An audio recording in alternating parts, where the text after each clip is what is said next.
Muito boa noite, queridos irmãos, que bênção.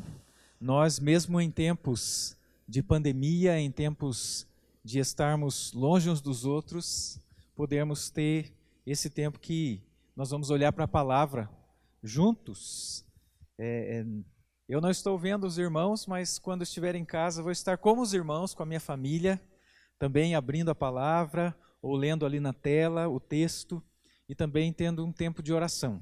Esse tempo, é verdade, ele não substitui e nem é o culto como nós tínhamos, mas é um tempo para a gente se reunir e termos o tempo de culto doméstico em casa, mas com uma palavra dos pastores da igreja, um louvor dos irmãos aqui da igreja também, para nós podermos juntos pensarmos no mesmo texto, termos direção do Senhor, com um texto que Deus coloca no coração dos pastores da igreja.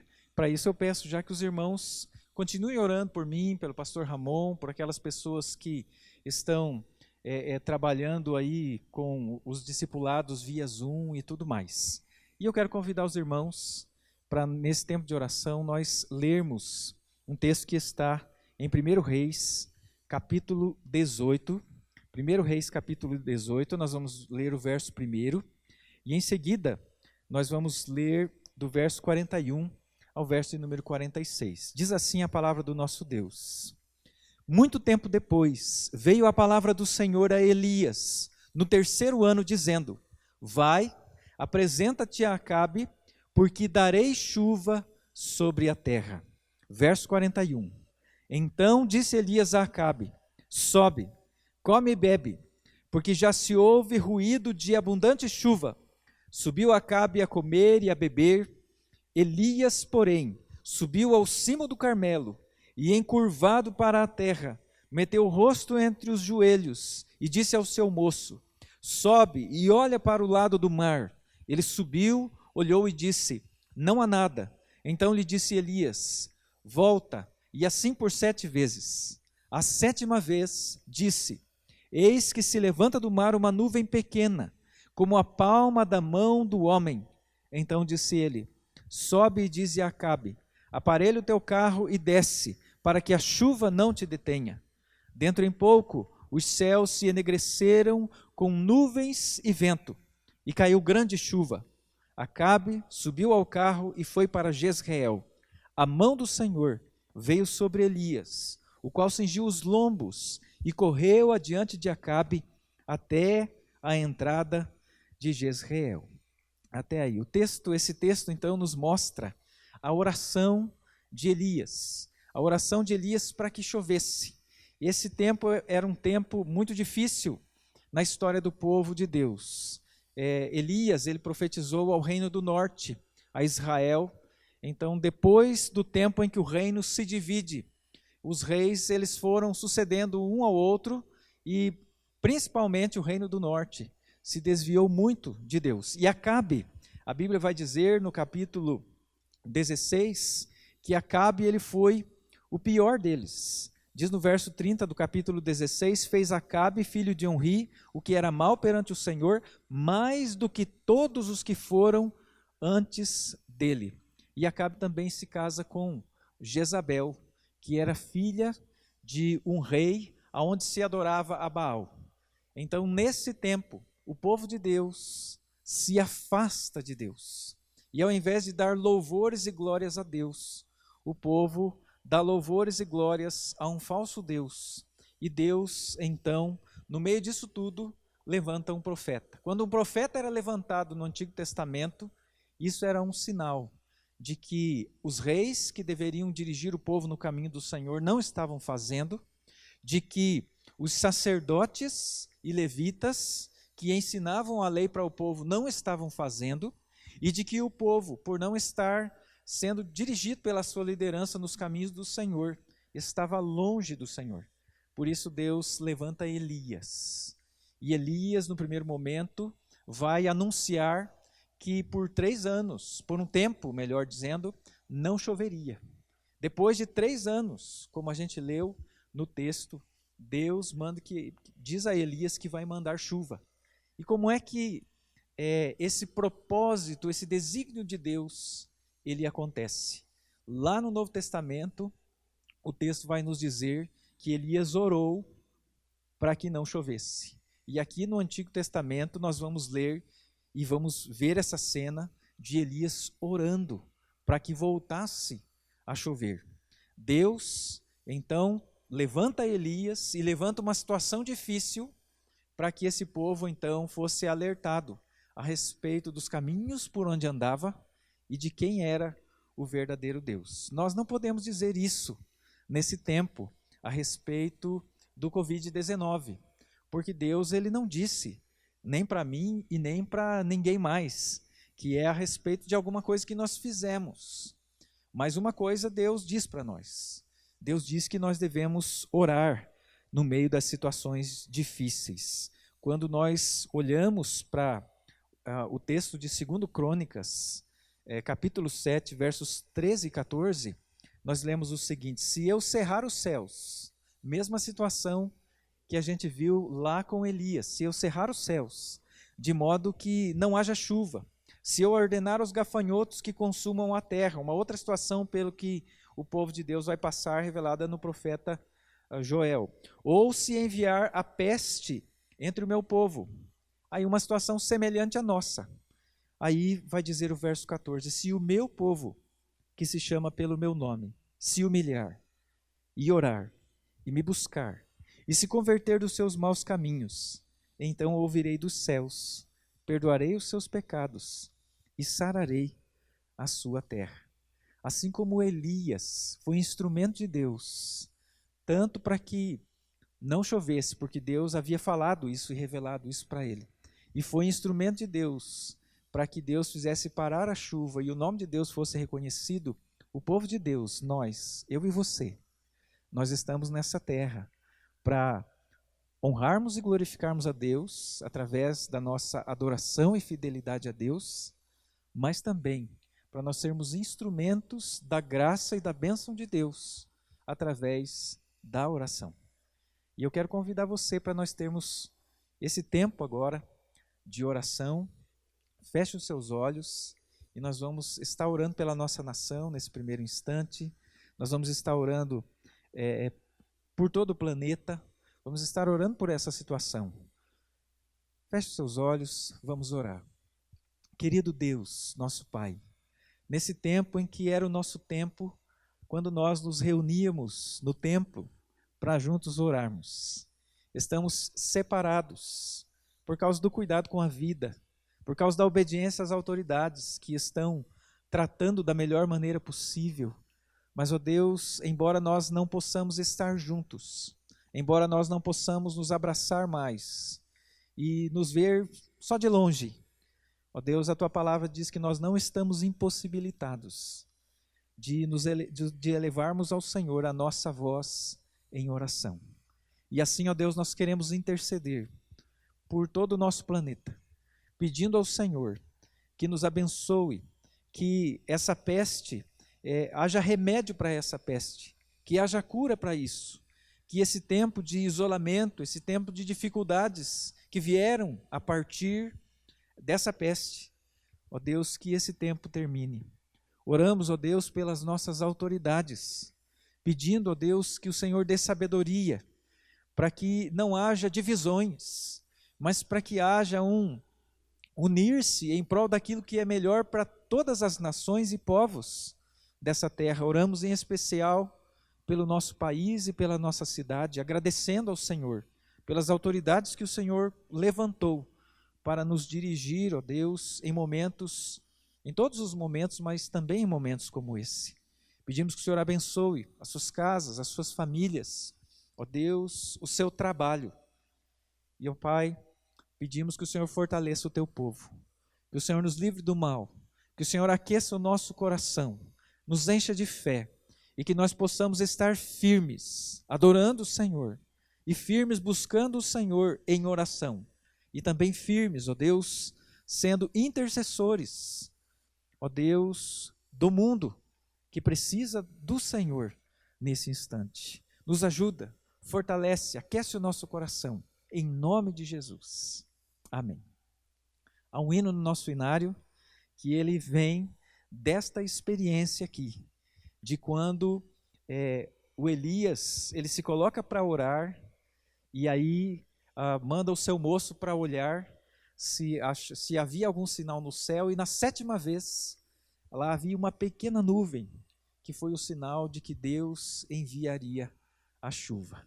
Então, eu convido os irmãos para que a gente possa louvar a Deus através do cântico que vai ser dirigido pelos nossos irmãos do louvor. Vamos cantar ao Senhor. Olá, irmãos, gostaria de saudá-los com a graça e a paz do nosso Senhor. Queria convidá-los a, nesse momento, estar louvando o nome do nosso Deus com o hino 172, Chuvas de Bênçãos. Que você possa estar adorando ao Senhor, mesmo aí na sua casa. Amém?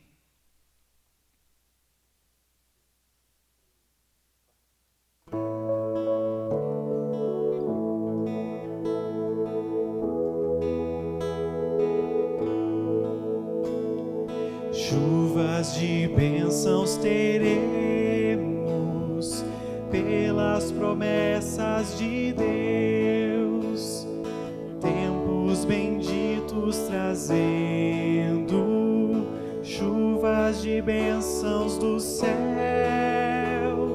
chuvas de bênçãos, chuvas de bênçãos dos céus. Tantas nós já recebemos, outras rogamos a Deus. Chuvas de bênçãos teremos, que do Senhor nos virão. Os pecadores indignos, graças dos céus obterão.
Que bênção, chuvas de bênçãos, nós buscamos na presença do Senhor. Quero convidar você para nós olharmos mais uma vez para a vida de Elias. Nós estamos pensando na vida daquelas pessoas que oraram, estamos olhando para elas e buscando que a nossa vida de oração, ela seja um reflexo daquilo que a Bíblia, que a palavra de Deus tem nos ensinado a respeito da oração. Então eu convido você para abrir a Bíblia em Tiago, capítulo 5, nós vamos ler o verso 13 e em seguida os versos 17 e o verso de número 18. Tiago, capítulo 5, o verso 13, os versos 17 e 18. Diz assim a palavra do nosso Deus: Está alguém entre vós sofrendo? Faça oração. Está alguém alegre? Cante louvores. Elias era homem semelhante a nós, sujeito aos mesmos sentimentos, e orou com instância para que não chovesse sobre a terra, E por 3 anos e 6 meses não choveu. E orou de novo, e o céu deu chuva, e a terra fez germinar os seus frutos. Vamos orar mais uma vez. Santo Deus e eterno Pai, a sua palavra foi lida e pedimos que o Senhor nos dirija agora quando vamos olhar para ela e olhar também para as nossas vidas e buscar, ó Deus, a vontade do Senhor para as nossas vidas. Em nome de Jesus é que nós oramos. Amém. Queridos, mais ou menos há 1 mês atrás, dia 16/3, era o que estava na ordem do decreto do governador, iniciava a quarentena, ou o confinamento, ou o isolamento social. Esse tempo que nós estamos vivendo até hoje. Hoje, dia 15 de abril. 1 mês se passou. No dia 17, teve o decreto do prefeito da nossa cidade. E nós, então, em obediência, olhando para a questão da vida das pessoas que estão junto conosco, e até daqueles a quem nós não conhecemos, nós, então, estamos cuidando disso. E a pergunta para nós é, como é que nós estamos, depois de 1 mês em que nós estamos vivendo assim? 1 mês sem os nossos cultos, 1 mês sem que muitas pessoas possam ir até na casa dos próprios pais, porque são um grupo de risco, 1 mês sem que nós, como irmãos da igreja, possamos nos encontrar, nos abraçarmos, trabalhar juntos. Você olha aqui e no grupo de louvor tem 2 pessoas no máximo. Por que isso? Para nós não termos um grande ajuntamento. E aí nós estamos tentando obedecer e caminhar juntos. Mas nós precisamos atentar sobre a nossa vida espiritual. Eu não sei se você tem feito essa pergunta para você, mas depois desse tempo todo em que nós estamos sem o culto público, sem o culto juntos, de toda a igreja junta, que é importante para a nossa vida espiritual, como é que está o tanque espiritual? Usando a linguagem de Jesus, né? Como é que está o seu tanque espiritual? Como é que está a nossa vasilha de azeite? O quanto que nós estamos mais próximos ou mais longe de Deus? Eu confesso que até para preparar uma mensagem tem sido mais difícil para mim, por não estar na vida da igreja, por não estar na vida dos irmãos, muito embora eu e o pastor Ramon, a gente tente ligar para as pessoas, atenda as pessoas que nos ligam, a gente tenha aqui durante o dia o expediente com os funcionários da igreja, mas faz muita falta o culto público. É verdade, Deus na sua grande e imensa misericórdia, porque é uma situação extraordinária, Ele pode sim e deve sim estar suprindo isso, porque tudo isso está na presença de Deus, na vida do seu povo. Mas se Ele faz isso, e nós olhamos para a nossa vida e percebemos que o nosso tanque espiritual ele está se esvaziando, nós precisamos acender um sinal de alerta. Talvez no começo, quando era uma dificuldade os cultos sendo transmitidos ou as mensagens sendo transmitidas, nós ficamos felizes, porque imediatamente, graças a Deus, já deu certo e nós conseguimos ter a palavra, conseguimos as transmissões, o Herdeiros do Reino fez um trabalho maravilhoso para as crianças e nós ficamos felizes. Mas talvez no decorrer desse mês nós tivemos a infelicidade de descobrir que não era por falta de tempo que nós não tínhamos a nossa devocional direito. Que não era porque as muitas atividades elas invadiam a nossa agenda e de repente havia dificuldade, mas porque realmente, mesmo agora com o tempo, nós percebemos que não fizemos aquilo que nós pensávamos que faríamos. Se eu tivesse tempo, eu ia buscar mais a Deus. Se eu tivesse tempo, eu ia estar mais perto de Deus. Eu ia estar lendo mais a palavra de Deus. Eu ia ter tempos melhores, de mais qualidade de oração. Talvez muitos de nós, fechados em nossas casas, ao invés de nós termos tempo de organizar de abençoar a nossa esposa, de abençoar o nosso filho, de abençoar o nosso pai, de abençoar o esposo, aquelas que são as esposas, ali no tempo juntos, esbarramos em problemas que por causa da nossa agenda a gente ia deixando para depois. E aí esses problemas mostraram para nós que a nossa vida ela está mais difícil do que a gente gostaria de admitir.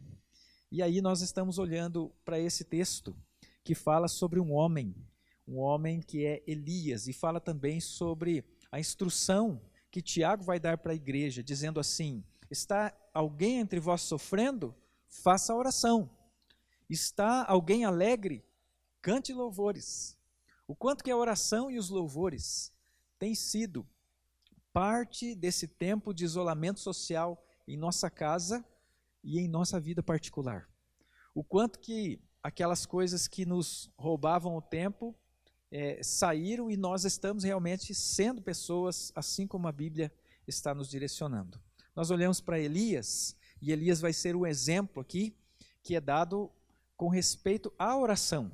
A Bíblia vai dizer no final do verso 16: muito pode por sua eficácia a súplica do justo. E imediatamente ela vai dizer a respeito de Elias: Elias era homem semelhante a nós, sujeito aos meus sentimentos, o texto que nós lemos, e mostra que ele orou, e aí não choveu, e depois ele orou, depois de um tempo, e choveu, e a terra então deu os seus frutos quando vieram a chuva. Elias é citado aqui como alguém que é um modelo para os cristãos que querem ter uma vida cuja oração seja eficaz. Nós temos tido uma vida de oração eficaz? Nós temos sentido isso? Deus, Ele tem respondido à sua oração? O que é eficaz? Eficaz quer dizer que havia uma coisa para ser feita e ela é feita da melhor maneira e do jeito certo. E a oração, ela precisa ser eficaz, ou seja, ela precisa trazer a resposta melhor e da maneira certa. Nós temos visto isso. Talvez o fato de nós estarmos orando por tanto tempo para que uma solução ela venha a partir para resolver a questão do Covid, faça com que a gente desanime, fique entediado, com que a gente se envolva com todos aqueles problemas que eu já citei aqui antes, que tiram o nosso tempo, e ao invés de nós termos tempo para a oração, nós ficamos chateados, nós nos envolvemos em discussões na internet, ficamos nervosos porque um concorda, outro não concorda, e tantas coisas, mas nós não temos vivido uma vida nem de adoração eficaz, de cantar louvores, sendo gratos pelas coisas que Deus tem feito, e nem uma vida de oração eficaz. Quando esse momento agora exige que a igreja, como povo de Deus, ore, tenha compaixão, veja a gravidade das circunstâncias e ore.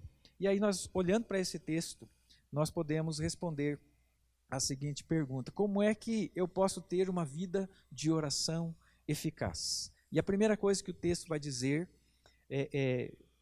Tiago capítulo 5, verso 17, é que Elias era um homem semelhante a nós. Então a primeira coisa que nós precisamos ter para ter uma vida de oração eficaz é a convicção da nossa humanidade. Por que isso é importante? Porque muitas vezes nós achamos que tem uma pessoa ou outra pessoa que Deus ouve a oração deles, que eles são gente de oração, mas que eu estou longe de ser gente de oração, que há um ou outro que é especial no que diz respeito à oração. Mas o que Tiago está ensinando aqui é justamente o contrário. Ele está dizendo assim: Elias era homem como nós, e ele orou, e Deus respondeu à sua oração. E antes ele já disse: muito pode por sua eficácia a súplica do justo. E aí ele vai dizer em que Elias ele era semelhante a nós. Ele vai escolher uma área e vai expor aqui para nós. E ele vai dizer o seguinte, que ele era semelhante a nós com respeito aos mesmos sentimentos. são os sentimentos que vêm a partir das muitas circunstâncias que nós nos envolvemos. Nós não vamos ler, mas eu gostaria de lembrar aqui a história de Elias rapidamente. Elias, então, é o profeta de Deus. Ele foi chamado por Deus, foi levantado por Deus no momento em que o povo de Deus perdeu a referência de Deus, e Elias foi aquele que Deus chamou para ser essa referência. Ele era o profeta de Deus. Deus estava com ele. Elias foi o homem que orou e Deus respondeu a oração por 2 vezes. Elias foi o homem que falou tão certo como nós vivemos, não vai chover, e ele falou isso para o rei Acabe. Ele foi diante do rei e não choveu dali para frente, Deus estava com ele. Elias foi o homem que encheu um altar de água e colocou ali um sacrifício e desafiou os profetas de Baal a que o Deus deles respondesse à oração deles, e o Deus deles não respondeu às suas orações, mas Deus mandou então fogo que consumiu o sacrifício que Elias colocou ali, mesmo que ele encheu de água e o fogo veio e consumiu. Foi aquele homem que foi usado por Deus para destruir boa parte do avanço do culto pagão. Ele foi um homem que foi usado por Deus para dizer para uma viúva, porque nesse tempo de sequidão pessoas sofreram 3 anos de seca, muito grave. As pessoas sofreram. Ele foi o homem que foi e Deus mandou dizer que a farinha e o azeite daquela viúva, que só tinha um pouquinho, não iria faltar, e era para fazer o bolo para ele, e ele vê isso acontecendo. Depois o filho dessa viúva morre, e ele vai e ora a Deus para que ressuscite o filho dessa viúva, e ele vê isso acontecendo, e a resposta da oração é que esse filho, ele ressuscita, mas depois que são mortos os profetas de Baal, Jezabel diz assim: olha, eu estou sabendo, mande avisar que eu estou sabendo, e eu vou atrás dele. E aí Elias também passa por um confinamento. Não um confinamento colocado pelas autoridades e nem pelo próprio Deus, mas ele se coloca num confinamento. Ele resolve fugir de Jezabel, ele vai para debaixo de uma árvore e ali ele fica por algum tempo. E Deus, ele faz algumas coisas. Deus, ele vai enviar um anjo para que fale com ele. Esse anjo vai trazer comida para ele. Mais tarde, Elias, Deus vai dizer para Elias: venha e veja sinais, fogo, vento e uma brisa. E mesmo assim, Elias sempre volta a dormir. E o que é que Elias coloca como justificativa para ele ter abandonado aquilo que ele estava fazendo, abandonado a sua missão, estar ali escondido, ao invés de estar firme como aquele que é o representante de Deus? Lá em 1 Reis 19, alguns versículos vão dizer qual é a sua reclamação. Verso 10 vai dizer assim, que ele responde para o anjo quando o Senhor, ele diz assim o verso 9: ali entrou numa caverna onde passou a noite, e eis que lhe veio a palavra do Senhor, e lhe disse. Aqui, na verdade, depois de ter comido, ele andou 40 dias e 40 noites, e entrou na caverna. E aí a pergunta do Senhor é: que fazes aqui, Elias? E olha o que ele responde: tenho sido zeloso pelo Senhor, Deus dos exércitos, porque os filhos de Israel deixaram a tua aliança, derribaram os teus altares e mataram os teus profetas à espada, e eu fiquei só, e procuram tirar-me a vida. O que acontece com Elias? Elias, que nós estamos olhando lá para Tiago, dizendo dele que ele é um homem da oração eficaz. Elias, que foi citado muitas vezes no Novo Testamento, porque as pessoas esperavam a volta de Elias e olhavam para o ministério eficaz que Elias teve. Ele estava agora dizendo para Deus: nada do que eu estou fazendo está servindo para nada, não está sendo eficaz. Ele chega ao ponto de, no verso 4 do capítulo 19 de 1 Reis, dizer o seguinte, diz assim, ele mesmo, porém, se foi ao deserto, caminho de um dia, e veio e assentou debaixo de um zimbro, e pediu para si a morte, e disse, basta, toma agora, ó Senhor, a minha alma, pois não sou melhor que os meus pais. Essa foi a oração que Elias fez, mesmo tendo passado por todas aquelas circunstâncias. Elias está desanimado, porque depois de ter vencido uma batalha grande, lá com os profetas de Baal, depois de ter orado e visto a chuva vir, ele olha para a situação pensando agora tudo se resolve, ele imaginou, ele tinha uma expectativa de como é que as coisas iam se resolver, mas a sua expectativa foi frustrada, não foi daquele jeito, não era daquele jeito que Deus ele estava resolvendo as coisas. E muitas vezes a nossa vida espiritual, ou o nosso tanque espiritual, ou a nossa vasilha de azeite, pode estar se esvaziando, porque nós tínhamos, ou temos, quem sabe, expectativas de como é que Deus tinha que resolver essa situação, de quando é que Deus tinha que ter resolvido, mas que ainda não resolveu, de que os problemas que estão vindo e que parece que estão chegando mais perto de nós, que atingiram pessoas lá longe, mas que agora, por causa do tempo em que nós estamos parados, e também da questão da saúde, parece que está se aproximando, nós ficamos pensando, o que está adiantando a oração? O que está adiantando a gente ser igreja? O que está adiantando eu viver essa vida? Somando isso com os pequenos problemas que vão surgindo, quem sabe, dentro da nossa casa, somado a isso estão as percepções nossas de que a gente pensava que era só uma questão de tempo que a gente não buscava mais a Deus, e nós vamos nos sentindo desanimados, nós vamos nos sentindo como que fracassados, e nós vamos pensando assim, de fato, quem sabe esse caminho não seja o caminho para mim. É chato mesmo ficar só em casa, não poder ver as pessoas, isso vai desanimar, vai desanimando. E é por isso que Tiago disse que nós precisamos, para sermos pessoas com uma oração eficaz, ter convicção de que Elias era homem como nós, e de que nós somos homens como Elias.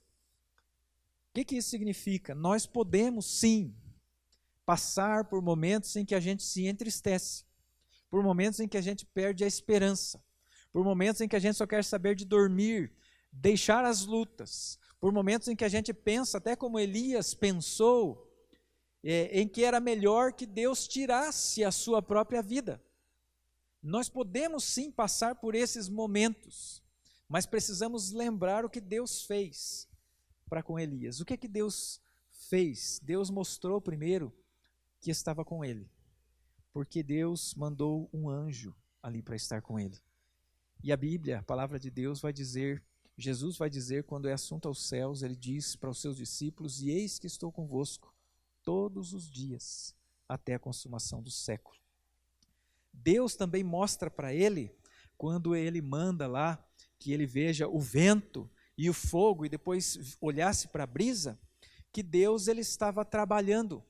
Muito embora Elias não estivesse vendo, não estivesse percebendo, e nem estivesse sentindo que as coisas estavam se resolvendo como ele pensava, embora não fosse como Elias pensou.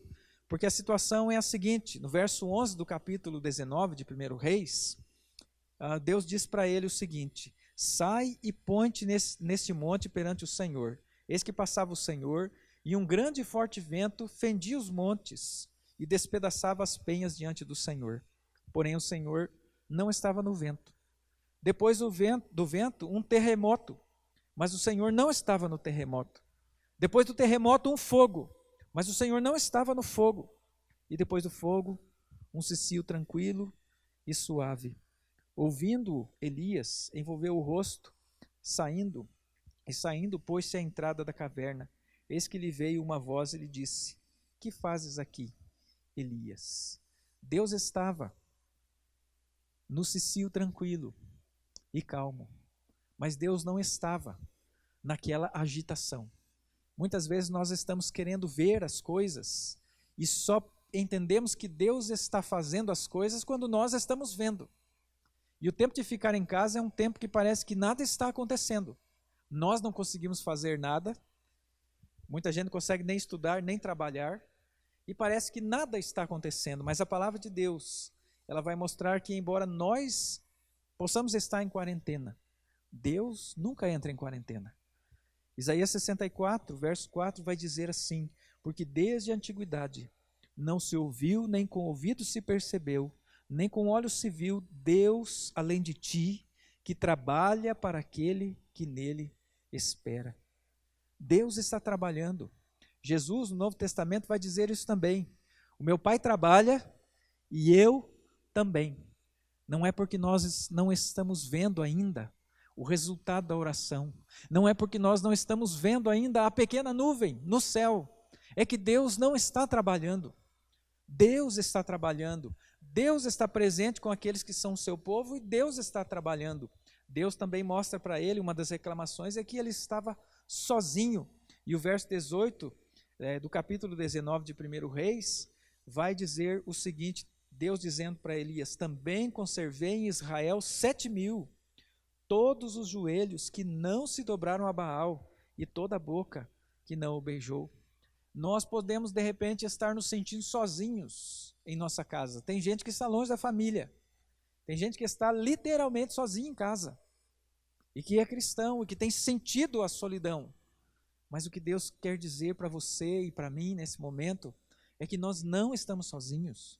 Deus, assim como Ele tem cuidado de você aí, assim como Ele cuidou de Elias lá, Ele tem tantas outras pessoas que são povo de Deus, igreja de Deus, de quem Ele tem cuidado e quem Ele tem conservado para que fiquem firmes nessa luta.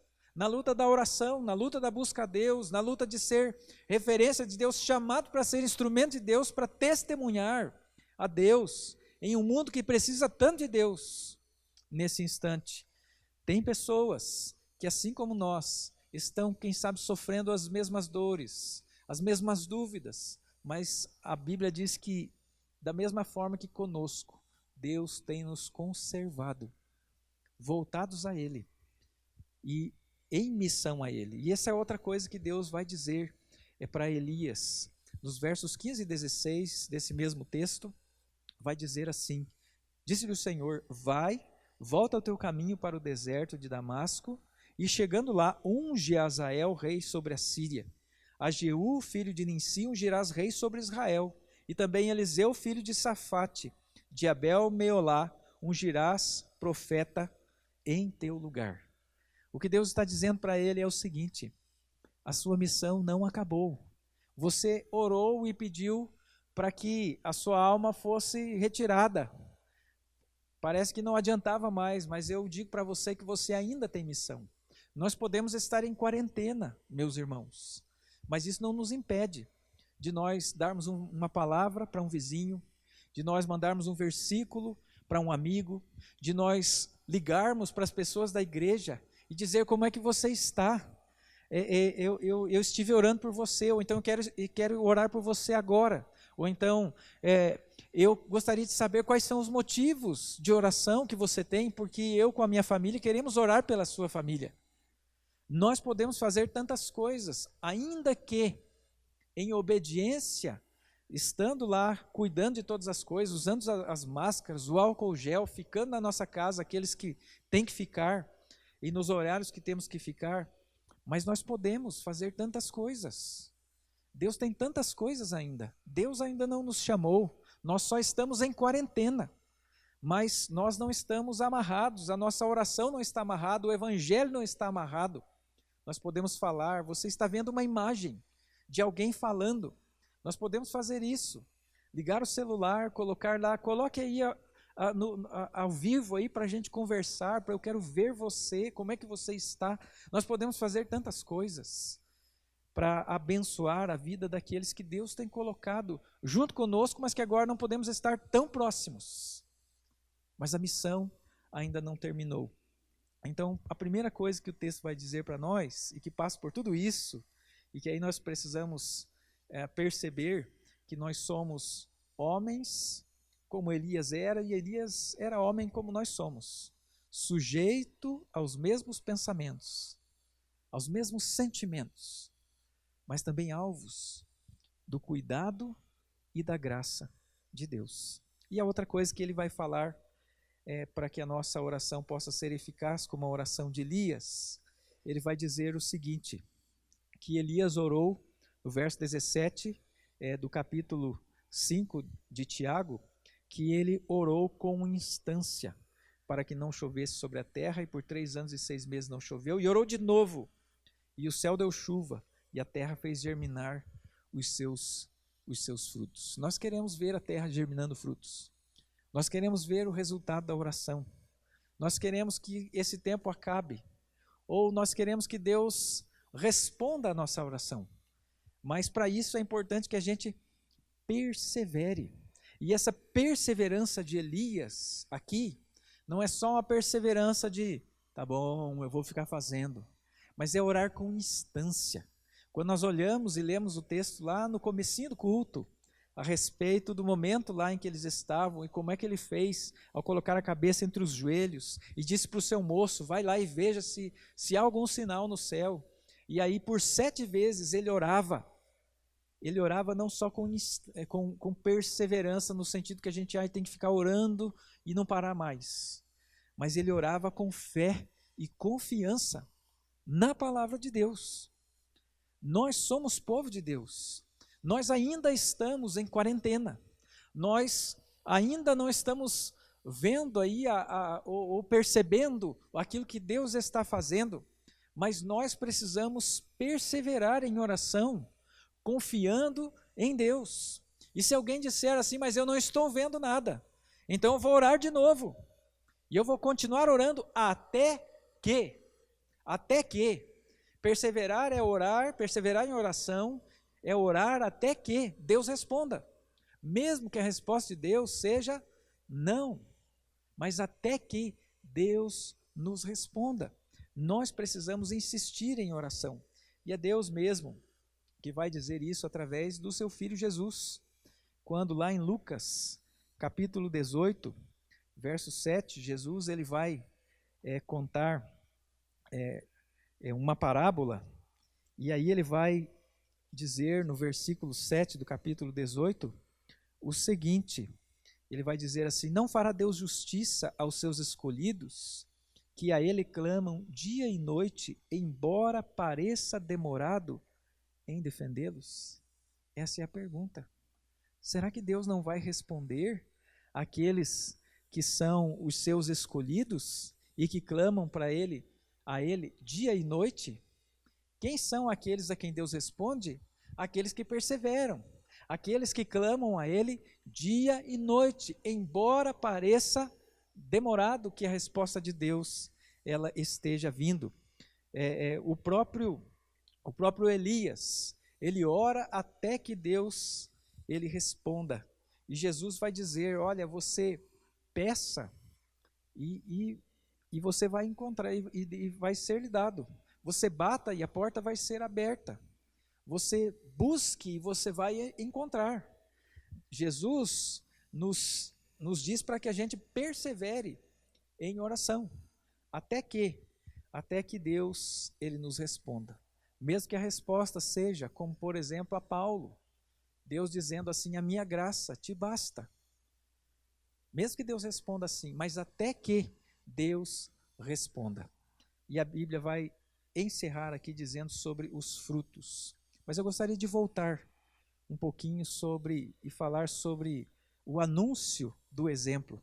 Quando no final do verso 16, do capítulo 5, é dito assim, muito pode por sua eficácia a súplica do justo. O restante do versículo, do começo, vai dizer assim, confessai, pois, os vossos pecados uns aos outros, e orai uns pelos outros para serdes curados. Aí sim ele vai dizer, muito pode por sua eficácia a súplica do justo.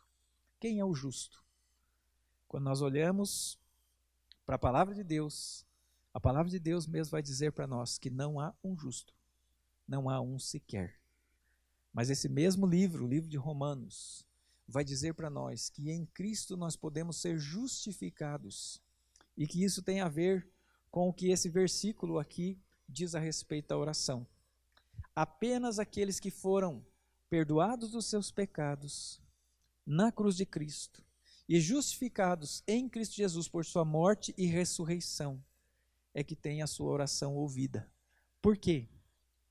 Porque lá no Velho Testamento, um texto de Isaías vai dizer que os nossos pecados, eles fazem separação entre nós e Deus. E essa é a explicação que Deus vai dar lá para o povo do tempo de Isaías, do porquê que eles estavam orando e eles diziam que Deus não respondia às suas orações. E Deus vai dizer assim, olha, não sou eu que estou com a mão encolhida, mas são os pecados de vocês que fazem a separação entre vocês e eu, disse o Senhor.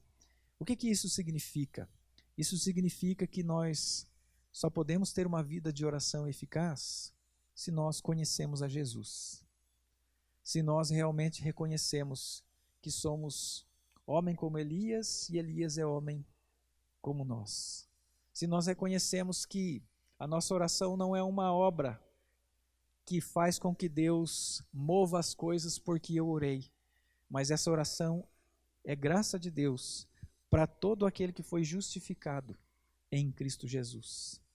E aí, a pergunta para nós é se nós temos conhecido a Jesus. Quando nós oramos no final da nossa oração, em nome de Jesus, é como se nós estivéssemos dizendo o seguinte, eu estou orando, mas não é porque eu estou orando com força ou com sinceridade apenas, embora isso também conte. Não é por isso que o Senhor vai me responder, mas eu estou contando com a obra e os méritos do nosso Senhor Jesus Cristo, para que o Senhor possa ouvir essa oração.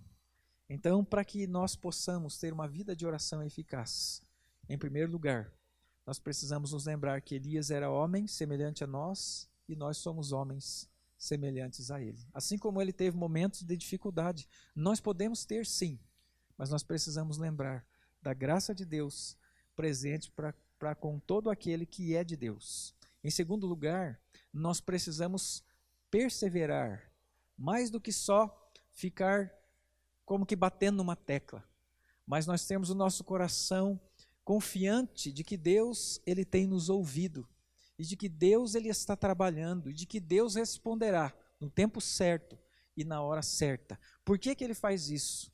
Por que nós podemos ter certeza que ele ouve a nossa oração? Se nós conhecemos a Jesus e dependemos dele, para que a nossa oração chegue diante do Senhor. Muito pode, por sua eficácia, a súplica do justo, daquele que foi justificado por Cristo Jesus. E aí eu gostaria de desafiar a nós mesmos, povo de Deus. Deus tem muita coisa para nos ensinar. O que é que Deus está falando? Lá no tempo de Elias, Deus disse para Elias claramente o que ele queria ensinar, o que é que ele estava fazendo. Nós temos aqui na Bíblia. Mas e hoje? O que é que Deus está falando? Como é que nós encontramos essa resposta? É em oração. É em oração. Quando nós olhamos aqui para que o resultado da oração de Elias foi a chuva cair e fazer germinar os frutos. Nós queremos ver um resultado parecido. Através do que isso aconteceu? Através da oração. Da oração de alguém cuja comunhão foi feita pelo próprio Deus. Deus chamou e levantou esse profeta. Assim como quando nós ouvimos o Evangelho, Deus também nos chama, dizendo que nós somos pecadores e que não podemos chegar diante dele, mas que em Cristo Jesus nós somos aproximados dele se cremos, se confessamos os nossos pecados e confiamos no sacrifício de Jesus na cruz, e também se nós confiamos na obra redentiva, justificadora da nossa vida diante de Deus, perdoadora de Deus, tirando todas as barreiras entre nós e Deus, nós podemos ser pessoas usadas por Deus. Pessoas que durante o nosso tempo somos, não para a nossa glória, mas para a glória de Deus, somos usadas para abençoar as pessoas. E em oração, abençoar a todo o planeta. E nesse momento agora, em especial, nós precisamos orar por todas as nações, por todas as pessoas. Pessoas que estão na frente aí dos trabalhos, pessoas que estão atendendo, pessoas que estão perdendo pessoas da sua própria casa, vitimadas com tudo isso. Nós podemos orar a Deus. E no tempo certo, Deus fará com que a terra germine os seus frutos, com que a cura venha, com que a resposta venha. Que Deus nos abençoe, que você possa ter agora um tempo de oração com a sua família, e assim nós possamos ser instrumentos de Deus, assim como Elias foi no seu tempo, que nós sejamos no nosso tempo. Esse é o desafio para todo cristão. Deus te abençoe.